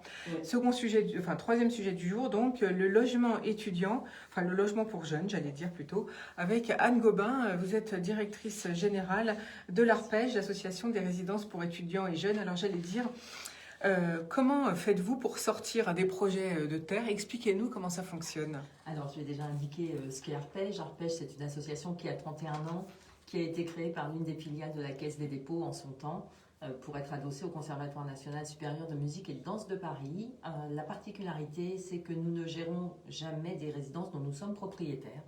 On travaille toujours pour des bailleurs sociaux et nous gérons des résidences conventionnées. À ce jour, nous en gérons 70 au niveau national, dont 59 en Ile-de-France. Ça correspond à 10 000 logements et 11 000 places. Donc, 11 000 places pour qui? Alors, 11 000 places pour des jeunes de moins de 30 ans. Des jeunes de moins de 30 ans avec différents profils, étudiants, mais étudiants au sens large, c'est-à-dire qu'ils sont dans l'enseignement supérieur, qu'ils soient universitaires ou pas, mais aussi des alternants, des apprentis, et puis des résidences pour les jeunes actifs. Alors ce que l'on appelle des résidences jeunes actifs, ce sont des résidences sociales et qui permettent d'accueillir ou bien des jeunes en début d'activité professionnelle, mais aussi pour 30% des jeunes qui nous sont adressés par l'État avec des parcours qui sont parfois plus chaotiques. Et donc, du coup, comment se passe, pour un jeune, comment se passe la demande si on a en connaissance de l'une de vos résidences? Alors, on a 45% d'internationaux au sein de nos résidences. C'est une volonté de l'association ou bien c'est parce que la demande est comme ça? Alors, la demande est comme ça, il y a beaucoup d'internationaux. C'est un mouvement qui a plutôt tendance à s'accroître, puisque si je reprenais mes chiffres de l'an passé, nous étions à 39. Donc, on a une vraie accélération sur ce sujet-là. Et peut-être que les Français ne sont pas très au courant des résidences possibles? Je ne suis pas sûre que ça soit aussi simple que cela. Ça peut être une hypothèse. Pour autant, c'est aussi parce que comme on est dans du logement conventionné, on est dans du logement abordable, puisqu'ils peuvent bénéficier de l'APL. Et je ne sais pas quels sont les scores de mes collègues du privé, mais je ne suis pas sûre qu'ils aient autant d'internationaux, sachant qu'on n'est pas sur des prix de loyer qui sont équivalents. C'est-à-dire, quand vous dites, alors parlons prix, puisque vous abordez le sujet. Alors tout à fait, c'est-à-dire qu'il y a au moins 25% de coûts supérieurs lorsque vous êtes dans une résidence privée, sans possibilité de solvabilisation par l'APL. Alors du coup, vous louez des chambres à quel tarif? Alors on loue des logements surtout, qui sont pour la grande majorité des 18 mètres carrés. Ensuite, on loue également des Donc logements... des studios, comme on Des appelle studios, ça. tout à fait. On loue également des logements qui permettent d'être en couple, ou bien des logements qui permettent de faire de la colocation. C'est-à-dire qu'ils ont chacun leur chambre et il y a une pièce de Il y a vie commune. un salon commun. L'intérêt des résidences, qu'elles soient sociales ou universitaires, c'est qu'il y a des espaces communs. J'ai écouté très attentivement ce que disait effectivement Madame, et pour moi, je pense qu'effectivement, ces espaces communs ont une vraie importance en termes de lien social, en termes d'action collective et en termes d'éviter toute forme de repli qui peut générer effectivement des problématiques autres. L'isolement, contrairement à ce qu'on pourrait imaginer, est une vraie problématique chez nos jeunes. Donc, Est-ce que là, vous l'avez plus ressenti pendant le temps de pandémie? complètement. Alors l'ADN de l'association, de façon générale, c'est de monter des actions collectives avec eux et de mettre à dispo des projets. Alors on en a sur la biodiversité, il y a un endroit où on fait pousser des pleurotes et des endives. On a une ruche. Alors non pas qu'on ait décidé de se lancer dans la restauration, mais c'est des supports qui fonctionnent très très bien pour que les jeunes se rencontrent. On fait des moments de convivialité aussi très basiques. Manger un soir la galette des rois, faire un pot d'accueil quand ils arrivent en début d'année. Il ne faut pas oublier que ces jeunes-là qui arrivent, pour beaucoup, ils sortent de chez papa et maman. Donc ils sont super contents d'être autonomes, mais en même temps, ça manque un petit peu de maturité et d'autonomie. d'avoir une vie alors, de famille, de discuter. On considère que le passage en résidence, c'est une passerelle ou un sas avant le logement pérenne et la vie en autonomie. Ils sont 17 mois chez nous en moyenne. Donc c'est quand même un temps court, mais qu'on essaie de mettre à profit pour autre chose que de leur mettre un toit au-dessus de la tête. Donc voilà, c'est vraiment tout le sens de l'histoire. Vous m'avez interpellé sur le confinement. Alors le confinement, effectivement, le premier ne ressemble pas rigoureusement au second, puisque au premier, il y avait eu des annonces de fait par Madame Vidal, la ministre de l'Enseignement supérieur et de la Recherche et de l'Innovation, et qui avait donc indiqué que les jeunes pouvaient quitter les résidences universitaires, qu'ils ne paieraient plus de loyer à compter d'avril, qu'ils pouvaient laisser leurs petites affaires et revenir en septembre. Il y avait juste une petite précision qui, pour le commun des mortels, ne sautait pas à l'œil, c'est que quand elle parle de résidence universitaire, elle parle des résidences du Crous. Avec une petite nuance aussi, c'est que les résidences universitaires du Crous sont compensées sur le vide, entre guillemets, ou la vacance massive que ça a pu générer. Pour nous, association, c'est pas le cas. Notamment à Pêche, on vit sans subvention. Donc, voilà. Comment vous trouvez vos financements alors? Par notre travail, avec un équilibre entre les loyers que nous payons aux propriétaires, les charges que nous assumons et les loyers que nous encaissons. Je le fais de façon très très schématique, Bien sûr. mais c'est néanmoins ceci qui est le fil de l'histoire. Donc vous voulez dire qu'en France, finalement, dans le financement, l'aide aux résidences étudiantes, il y a deux secteurs, le privé et le public, avec de nouveau, comme on disait tout à l'heure pour d'autres sujets, comme pour l'hôpital carrément et les cliniques, une grosse séparation et donc pas d'égalité entre les deux systèmes? Alors, vous avez le privé, je fais partie du privé, mais je fais partie du privé qui est dans du logement social, donc avec des règles de logement social, de conventionnement, etc. Vous avez le privé vraiment pur et dur, avec les produits des fiscs par exemple, hein, mais ce n'est qu'un exemple, les fonds de pension, enfin je vous en passe, c'est les meilleurs. Et puis après, vous avez l'outil de l'État qui est le Crous, qui fait du logement, de la restauration, etc., etc. Et effectivement, les modes de financement que nous avons, nous, associations, n'ont rien à voir avec le mode de financement et l'organisation même du Crous. Je vais prendre un exemple, ils ont un règlement logement qui fait qu'ils doivent avoir 70% de boursiers et qu'un jeune, dès lors qu'il n'est plus étudiant, ne peut pas rester chez eux. Alors, chez nous, on a un objet qui est très précis, c'est les jeunes de moins de 30 ans. Pour autant, on a 7% de jeunes qui ont plus de 30 ans. Pourquoi? Parce qu'ils étaient chez nous avant cette échéance et que notre travail, c'est de les accompagner sur la suite. C'est-à-dire qu'un jeune qui vient de finir son diplôme, qui est en attente d'une réponse pour un emploi, on ne lui dit pas maintenant, il faudrait prendre tes petites valises et aller t'installer ailleurs. Mais finalement, avec ce que vous dites, on a encore une fois l'impression, c'est un peu comme je disais tout à l'heure, l'hôpital et les cliniques privées. Finalement, l'État se mêle de choses et n'est pas du tout, ne regarde pas ça avec distance pour équilibrer un peu toutes les offres. Alors, pour les étudiants, je crois justement. qu'il y a un opérateur historique, parce que quoi que l'on en dise, le Crous est l'opérateur historique de l'État, qui travaille avec le Code de l'éducation nationale. Et puis, il y a d'autres opérateurs qui montent en régime et en volume de production et de gestion, dont je fais partie, en effet, et qui n'a pas les règles d'un organisme d'État. Sur le fond, j'en pense rien et ça ne me pose pas plus de problèmes que ça. A contrario, il me semble important, et surtout compte tenu de la pénurie de logements qu'il y a, que l'on ne fasse pas en sorte que certains organismes meurent.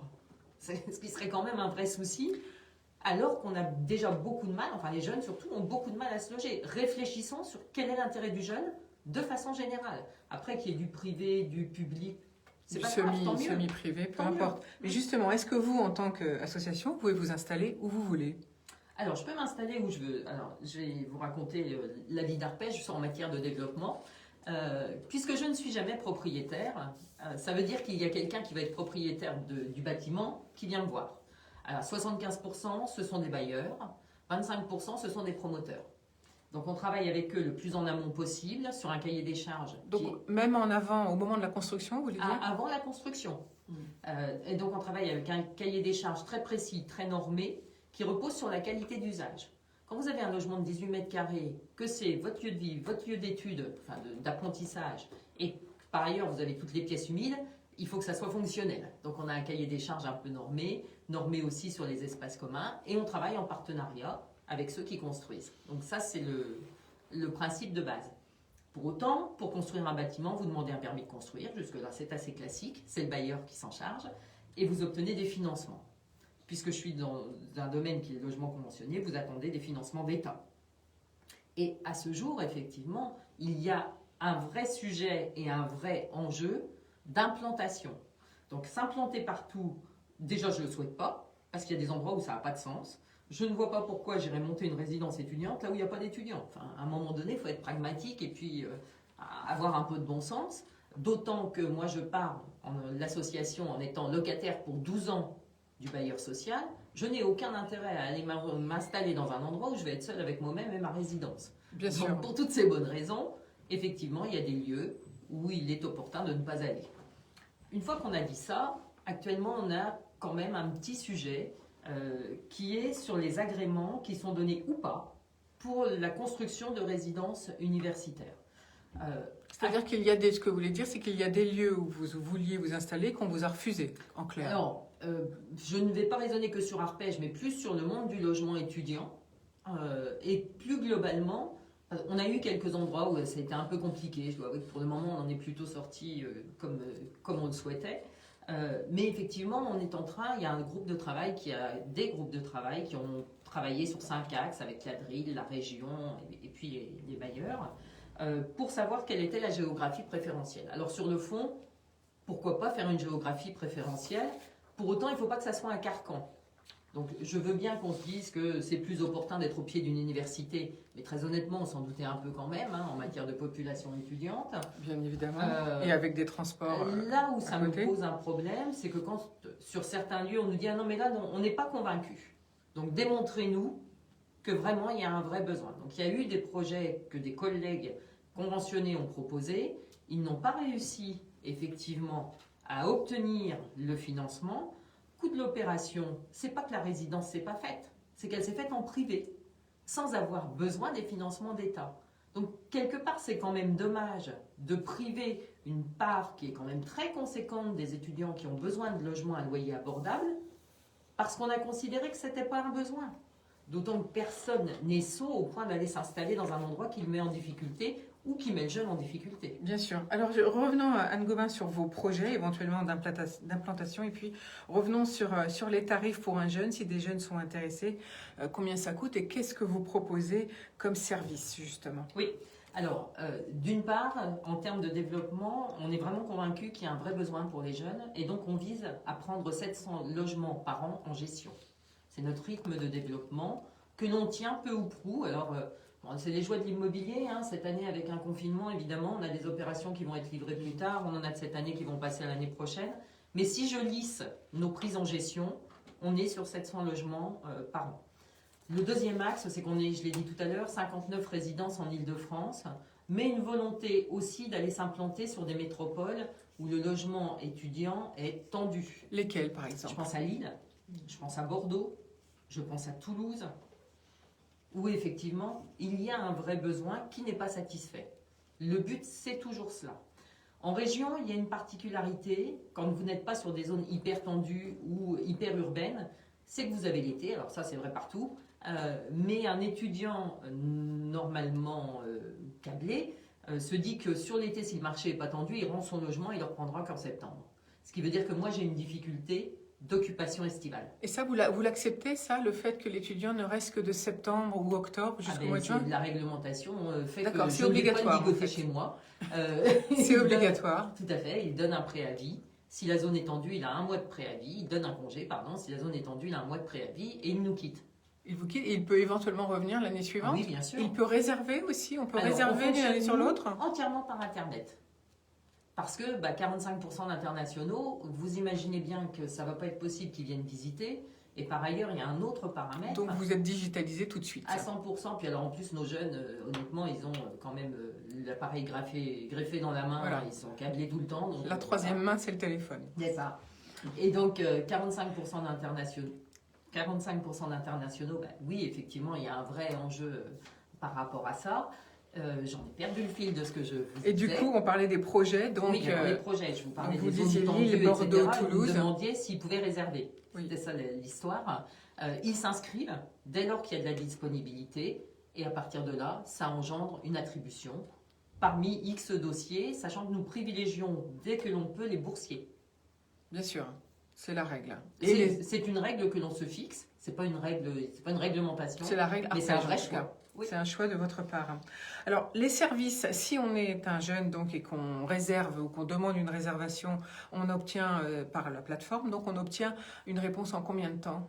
Alors, on essaie d'être le plus rapide possible. En gros, on est sur un délai de 5-6 jours. C'est Parce qu'on a rapide. 54% de taux de rotation. Donc, chez nous, l'enjeu, c'est de toujours louer. Ça n'a pas de sens de garder des logements vides. Et du Vous coup, me demandez l'été, de quoi nous vivions, eh ben, c'est du fait de ne pas avoir de logements vides, notamment. l'été, vous le louez à qui éventuellement? Alors, l'été en Île-de-France, j'ai pas de sujet. Parce que les jeunes ne rendent pas leur logement. Je pense que par ailleurs, j'en ai quelques-uns qui sont un peu plus malins, je vais le dire comme ça, ou en bonne santé, et qui font un peu de Airbnb. Sachant qu'on s'en rend vite compte, hein, parce que nos résidents, je le disais tout à l'heure, on a un cahier des charges et on a un bureau d'accueil qui nous permet de les voir passer. Donc on les connaît. Donc quand il y en a qu'on ne connaît pas, on se dit où il est en visite, où il y a un truc qui n'est pas normal. Donc Alors, combien ça coûte si on est un jeune et qu'on veut louer un studio de 18 mètres carrés, par alors, exemple? si vous louez un studio de 18 mètres carrés, le prix va être forcément lié à l'endroit. Si vous le louez à Metz ou si vous le louez en Île-de-France, c'est pas la même chose. En première couronne, pour 520 € avant APL et en tout compris, vous Charge pouvez avoir incluse. un logement. Alors voilà, je reviens sur le tout compris en effet, puisque dedans vous avez l'eau, l'électricité, le chauffage, enfin les fluides de façon générale, la location du mobilier puisque les logements sont équipés, vous avez l'internet, la mise à disposition des espaces communs et l'accompagnement, puisqu'effectivement on a un service de proximité qui est à disposition des jeunes au quotidien. Ça, c'est formidable. Alors, on va rappeler peut-être la plateforme sur laquelle on peut vous contacter. Alors, on est très simple, arpej.fr, arpej.fr. Et puis, 1 minute pour conclure, si vous voulez bien, Anne Gobin, vos projets pour le futur, c'est quoi l'ambition pour Arpej? De continuer le développement, de se diversifier en matière de public. On a majoritairement actuellement des isolés et des couples, et on travaille, c'est en train de se faire, pour accueillir notamment des monoparentales, puisque nous avons un certain nombre de jeunes femmes qui arrivent tout à fait seules, mais qui au bout d'un moment ne sont plus si seules que ça. Et comme nous ne sommes pas une contraception à nous tout seuls, on a des femmes enceintes. Et il est important que la naissance d'un enfant qui est une joie ne devienne pas une rupture dans leur parcours, qu'il soit professionnel ou étudiant. Donc, il faut qu'elle soit, cette maman isolée, enfin future maman, il faut qu'elle soit étudiante ou pas? Ah, c'est toujours les mêmes critères pour rentrer chez nous. Là, pour le coup, on ne change pas l'objet même qui est le logement temporaire des moins de 30 ans, mais on ouvre à une autre catégorie de personnes de moins de 30 ans. Et donc, les catégories, ce sont les étudiants, les chercheurs, donc les jeunes, des jeunes mamans éventuellement, ou futures mamans. Voilà. Est-ce qu'il y a encore d'autres projets pour l'Arpej? Alors, innover, on a un service innovation et partenariat. Et on travaille effectivement, j'en parlais tout à l'heure, sur des notions de projet et de service qui soient le mieux adaptés possible, tout en étant aussi en réponse à ce que eux souhaitent. Et on va déployer là notre propre application. Quelles sont les 2 prochaines résidences qui s'ouvrent en Ile-de-France? C'est 3 résidences qui vont s'ouvrir là tout à fait prochainement. Une à Cergy, où nous allons travailler avec la Fédération française de hockey sur glace pour des jeunes filles mineures de la fédération, près de la Renaïs. Une qui va s'ouvrir à Montreuil, qui est une résidence pour les étudiants, et une qui va s'ouvrir sur le campus Descartes à Champs-sur-Marne. Voilà, donc vous avez plein de perspectives que vous pourrez réécouter cet après-midi sur notre plateforme bardeleconomie.fr ou sur notre chaîne YouTube. En tout cas, merci à toutes les deux pour votre présence en studio ce matin. Et puis, vous pourrez retrouver l'Arpej sur plus d'infos sur leur site internet, évidemment. Et en tout cas, pour ma part, je vous souhaite un excellent week-end. Prenez soin de vous, portez vos masques. Ciao, ciao.